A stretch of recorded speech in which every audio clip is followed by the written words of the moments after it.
Bienvenue sur topmusic.fr et ailleurs pour la saison 6 d'Igloo avec encore Cédric Simonin qui Toujours. ne vieillit pas.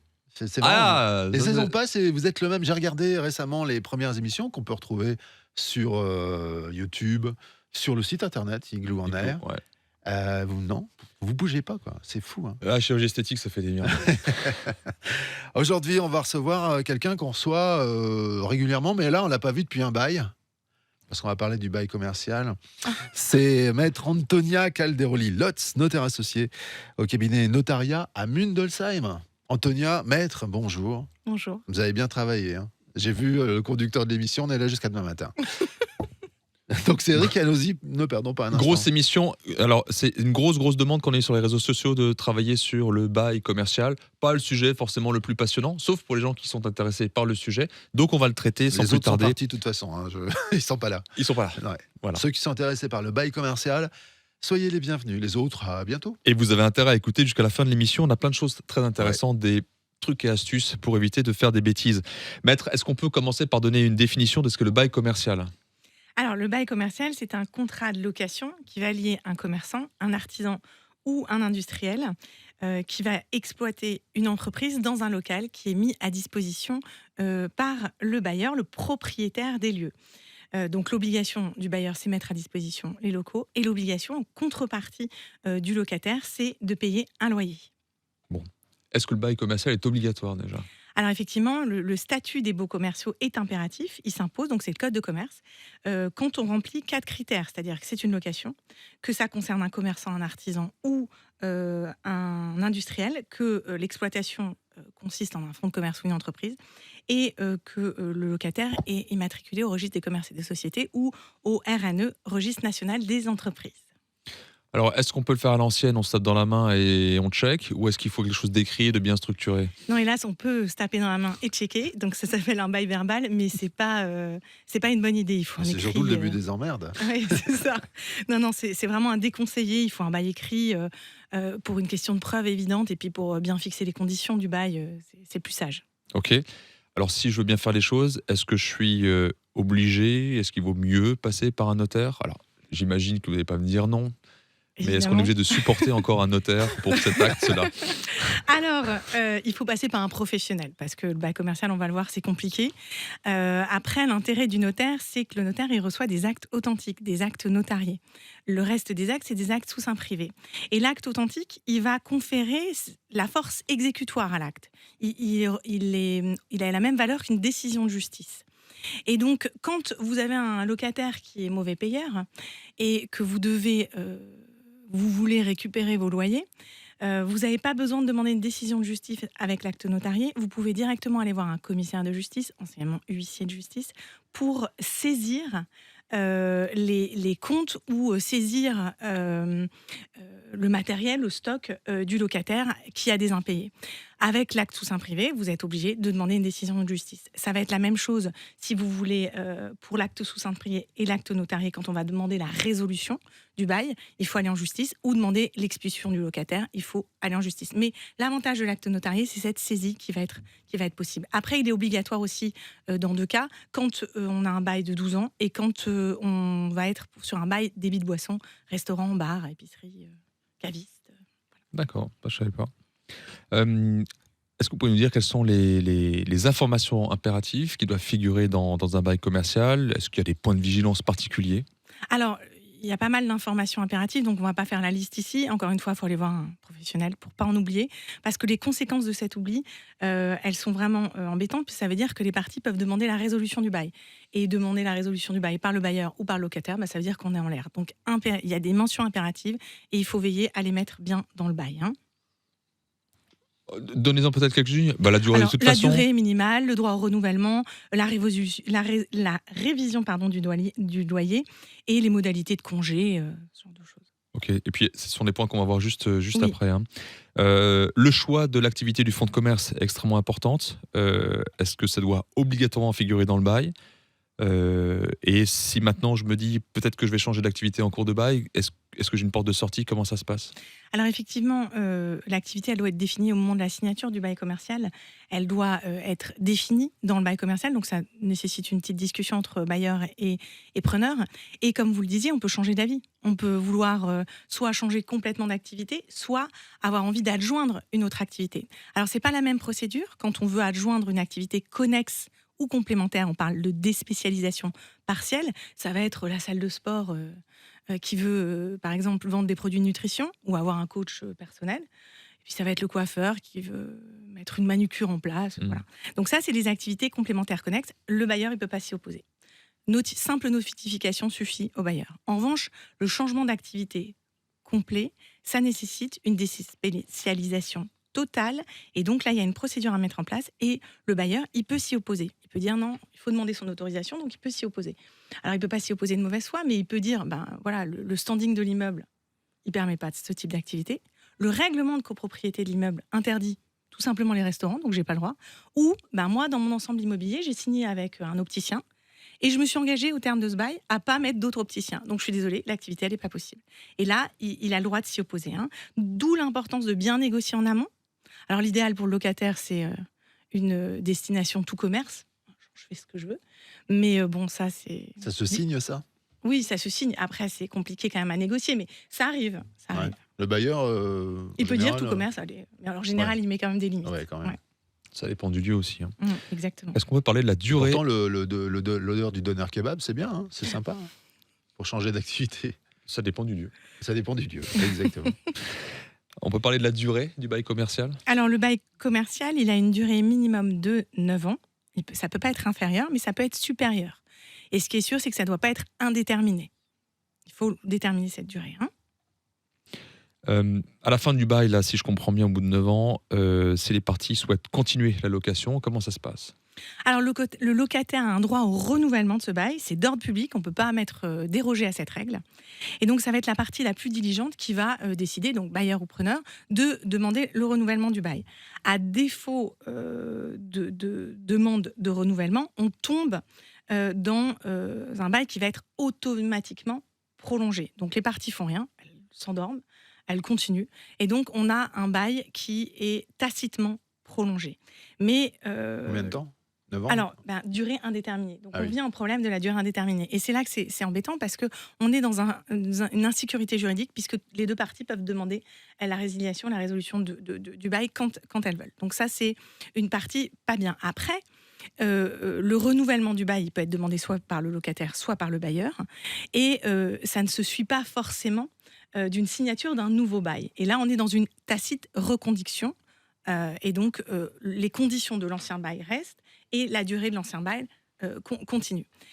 Et puis, il y a la possibilité aussi pour le bailleur, même s'il y a un droit au renouvellement, de dire au locataire, 6 mois avant la fin du bail, c'est-à-dire en théorie 9 ans, donc, d'envoyer un congé en disant, voilà, je voudrais que tu sortes.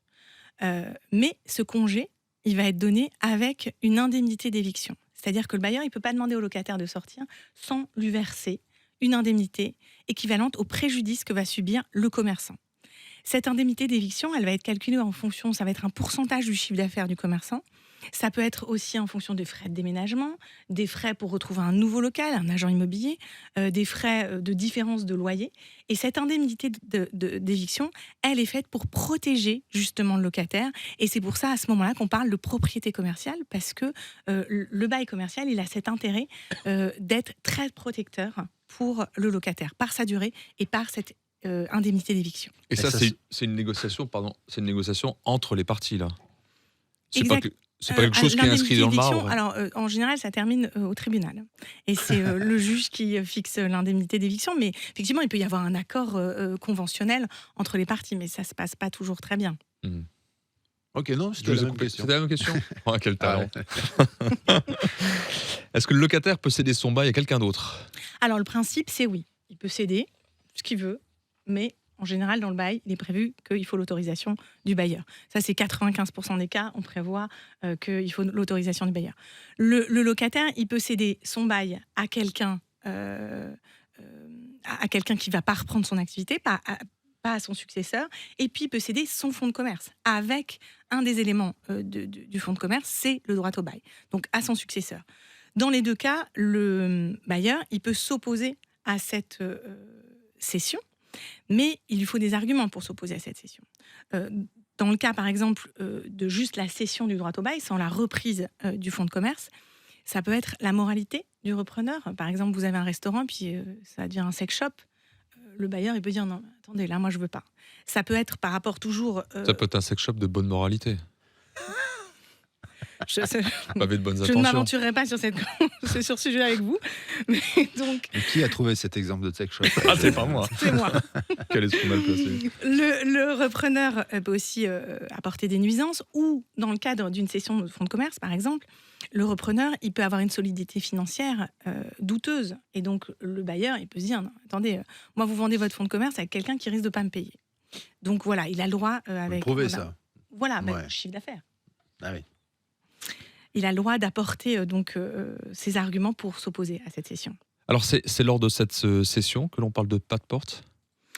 Effectivement, c'est lors de changement de locataire qu'on va parler du pas de porte. Pas de porte qui est donc un droit d'entrée, qui va être une somme qui peut être demandée par le bailleur au nouveau locataire, un droit d'entrée qui peut être négocié avec le nouveau locataire. C'est pas le truc, on enlève la porte, il n'y a pas de porte, hein, on est bien. Non, parce que vous n'en parliez pas, je préfère préciser. Non, les bonnes blagues, je vous les laisse. Alors, est-ce qu'il y a des nouveautés de la loi Pinel? Notamment, mon petit doigt m'a dit qu'il y avait une nouveauté sur la création d'un droit de préférence lors de la vente de murs loués. Exactement. Mon petit doigt a raison. Oui. De plus en plus. Quand le bailleur, il veut vendre son local commercial, eh ben, il a l'obligation en priorité de proposer l'acquisition au locataire. Donc c'est un droit de préférence, une priorité d'achat qui est accordée au locataire. Alors évidemment, il y a des exceptions. Quand vous vendez à votre famille, ascendant, descendant, conjoint, pas besoin de proposer. Quand vous faites un apport en société de votre local commercial, pareil, pas besoin de proposer. Et quand vous êtes propriétaire d'un immeuble complet et que vous avez en rez-de-chaussée un local commercial et que vous vendez pas juste le rez-de-chaussée, mais que vous vendez l'intégralité de l'immeuble, pareil, vous n'êtes pas obligé de lui proposer au locataire. On n'a pas parlé de loyer encore. Qu'est-ce que vous pouvez nous dire là sur ce point? Et puis surtout, comment on détermine un loyer? Alors le loyer, il est fixé librement par les parties. Il va être en fonction de la valeur locative, donc du marché, des loyers pratiqués dans le secteur. Il faut également penser à fixer dans le bail la périodicité de ce loyer, parce que ça peut être mensuel, mais aussi trimestriel, voire annuel, et évidemment le mode de paiement. Il y a aussi le sujet du dépôt de garantie qu'il faut aborder au moment de la signature du bail commercial. Alors, il y a une nouveauté qui avait été également prévue par la loi Pinel. Deux nouveautés. C'est au moment du renouvellement, vous avez le droit d'augmenter, le bailleur il a le droit d'augmenter le loyer. En justifiant que la valeur locative du fonds a augmenté, du local a augmenté. Mais il va être plafonné, ça c'est une nouveauté de la loi Pinel, il va être plafonné à 10% de l'augmentation, 10% du dernier loyer payé. Et il y a également une autre nouveauté de la loi Pinel, c'est quand le locataire cède son droit au bail, il va être tenu solidairement du paiement des loyers du nouveau locataire pendant 3 ans vis-à-vis du propriétaire. Donc ça, c'est une garantie qui est très importante conférée au bailleur. Vous avez évoqué la réévaluation, on la distingue de la révision? Alors, il y a l'indexation. L'indexation qui va être en fonction, qui va être triennale, c'est-à-dire tous les 3 ans. Indexation par rapport à un indice qui va être indiqué dans le bail commercial, indice librement fixé. En général, on choisit l'indice des loyers commerciaux, l'ILC, ou l'ILAT, l'indice des loyers des activités tertiaires, c'est-à-dire quand vous avez des bureaux ou une activité de stockage. Et donc ça, c'est triennal. Mais on peut prévoir une révision annuelle via une clause d'échelle mobile. Et cette révision, qu'elle soit triennale ou annuelle, il faut savoir qu'elle peut être à la hausse ou à la baisse. L'indice y monte, c'est à la hausse. L'indice y baisse, le loyer il baisse aussi. Et ça a été rappelé que le fait de déroger à cette règle, ces clauses ne peuvent pas être écrites. Elles sont réputées non écrites. Elles sont interdites. Mais le choix de cet indice, il est libre. On fait ce qu'on veut. D'accord. Dernière question, comment se termine ce bail commercial? Est-ce que le locataire lui-même peut résilier le bail? Alors oui, le locataire il a la possibilité de résilier tous les 3 ans par période triennale son bail, d'où l'expression bail 3-6-9. Cette résiliation, elle doit se faire quand même selon certaines modalités, c'est-à-dire qu'il doit donner un congé 6 mois avant l'expiration de la période triennale. Mais il a aussi la possibilité, dans 4 hypothèses, de résilier quand il le souhaite. Par exemple, quand le propriétaire, le bailleur, ne respecte pas ses obligations. Exemple, il y a une fuite d'eau, il ne répare jamais la fuite d'eau et ça rend le local inexploitable. Dans ce cas-là, vous avez le droit de résilier. Quand le locataire il part à la retraite, il peut aussi résilier sans respecter cette période triennale, ou quand il devient invalide, il a aussi le droit de sortir. Et évidemment, les 2 parties peuvent se mettre d'accord à tout moment de résilier le bail commercial. Et ben voilà, on a été vraiment complet. Ouais. Si vous avez besoin d'un notaire, vous savez à qui vous adresser, à Mindolsheim, c'est le cabinet notariat. On n'a pas le droit de faire de pub, mais c'est de l'info. On appelle ça de l'info. Merci maître. Pardon ? C'est de l'information. Ah ben absolument, c'est de l'information, on est d'accord. Cette émission, les autres, celles depuis maintenant 6 saisons, vous les retrouvez sur le site internet igloonair.com, Igloo on Air by Cédric Simonin. Et puis également sur la chaîne YouTube, sur Facebook, etc., sur les plateformes de podcast, bien sûr. Merci Cédric, merci maître. À très bientôt, vous revenez quand vous voulez, bien sûr. Merci. J'espère qu'on vous reverra avant un bail. À bientôt.